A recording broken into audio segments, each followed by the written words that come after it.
Thanks there, Lauren. Well, a crystal clear lagoon was expected to open in Rowlett this year, but now the city says the developer claims it's not a good idea.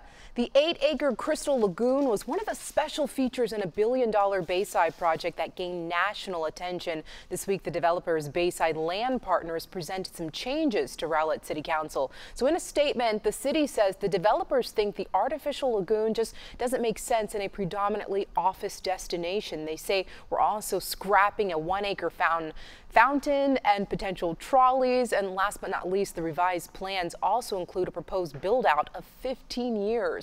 City council members were shocked, and the mayor released this statement. It says any changes to the vision requires city approval. We know our residents are very excited about Bayside, and the proposed changes do not meet expectations. Now, there's several people who are giving up hope on this new project. The city's post on Facebook has hundreds of comments and shares this morning. Stephanie here commented saying, "What? They'd better come through with what was promised, improvements. We need more apartments and traffic like a hole in the head." Well, the developer has not offered a public comment on the newly revised plans. We plan to reach out this morning. At 7:00